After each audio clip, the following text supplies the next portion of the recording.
Hello everyone, another day, another showcase. Now, for shields, I want to start on the Great Shield, cause why not? Did a standard one, now for a Great Shield.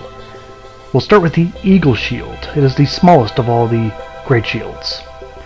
Great Shield with the Eagle design. Lightest of the Great Shields to handle. Great Shields are very stable and deflect attacks, and cannot parry. And you kinda get the idea. It's giant shields, but no parrying, which, depending on your playstyle, might be good or bad. Yeah. Okay, now visually, well, it's a giant piece of lumber, or pieces of lumber put together with the eagle design on it.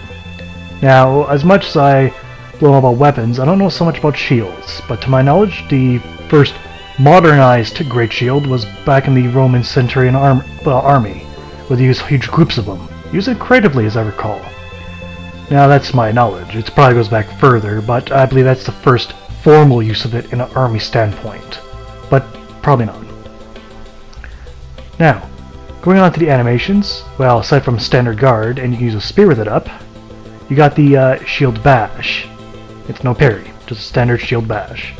Now, if you choose to use this as a weapon for whatever god reason you might have, the standard attack is that very same shield bash.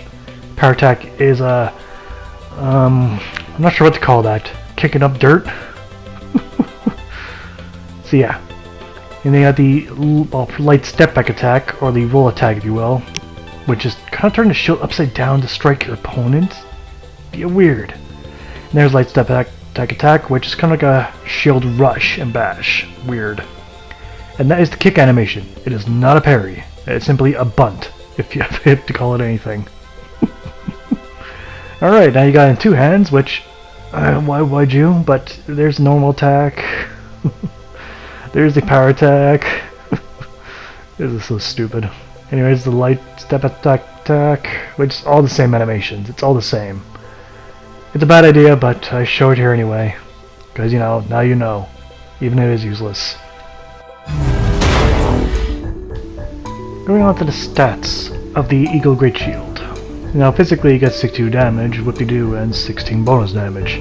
Moving on, you got the parameter bonus, which is D for strength. But let's get to the actual important thing, damage reduction. Now it's important to note that physical is actually only 95%, and no matter what upgrade you take, you cannot get that to 100. That is one of the drawbacks to this shield. Magic is 55, fire is 45, lightning is actually quite a high 75%, because it's made of wood. And stability 70, which puts it a grade above all of their standard shields, but I think it's one of the lowest for the Great Shields. And also, when you go down to the bottom right, durability is 300, and weight is 6.0, which makes it far heavier than any of the standard shields. Now, going on to the upgrades, you got the standard 15, which I'll be using when I do the performance. Then you got the divine, which is not a whole lot of point to it in my opinion. The magic, which good enough magic resistance, and still has lightning resistance. And you get the fire, which doesn't do that great in my opinion, in terms of the actual fire. And you get the lightning, which arguably does nothing, as lightning defense remains the same, and then the crystal, which is very brittle and barely offers anything. Now, when using Great Shields, your primary mentality is to block attack, counter attack. So can it block attacks? Well, yes. Very nicely at that. But these two can take a whack at me all day and not really get anywhere. Well, they would get somewhere eventually, but we got things to do. So Shield Bash here, you see, is not really powerful at all, so I won't be using it. Now against a Boulder Knight, which is arguably stronger, you can see there that's their best bash attack right there, and not that great. But can the Shield Bash break a Shield's guard? Not really. It can, just on the second hit. That's the problem. On the second hit. When there's so many other weapons do it even better. So yeah, whatever. There's better, there's worse. But moving on from that. Next, can it block a guard from a giant? The Guardians of Orlando, which they have a lot of damage being put behind their attacks, and does take credit of stamina, but it is fairly comparable. It does hold its own defense. And great crotch shot there.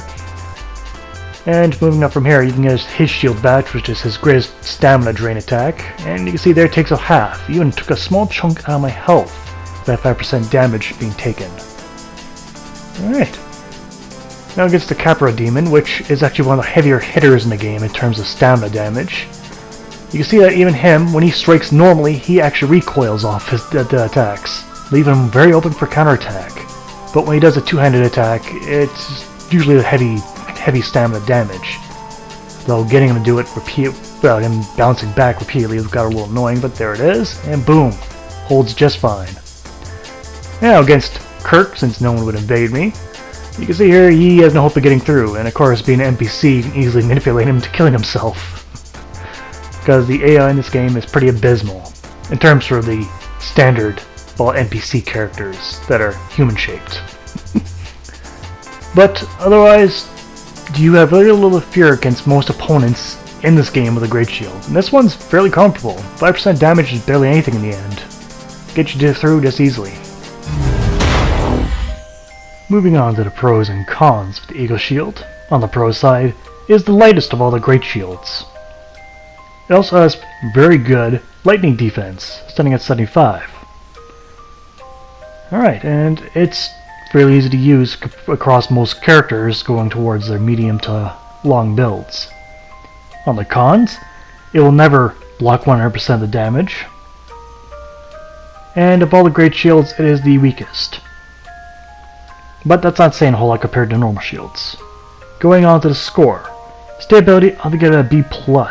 As shields get bigger, their stability will grow. Defense, I'll give it A-, because it's actually pretty good, especially if you give that magic infusion. You lose a little bit of stability, but in terms of types of damage, you almost got all of them covered but fire. Weight, a C. As the shield gets bigger, the weight will get worse. Miscellaneous, I'm going to give it a C+. The weight of it's only 6.0, which is not bad, and I didn't mention the strength to handle it, but it's only 16. So that's pretty good. A lot of characters can wield that, even magic users. So all that said, in total I believe the Eagle Shield falls in the realm of a B- in terms of overall usability. Either that or a C+. Somewhere between those two, yeah, but I'll say B-. And there you have it. Even though it's the smallest of all the Great Shields, it's still just as wieldy as the rest of them. Actually, it might be even better choices depending on your character build, especially if you're in the more lighter builds. But even then you might be better at dodge rolling, but that's our case for today. Thank you all for watching, hope to see you guys next time. Take care out there.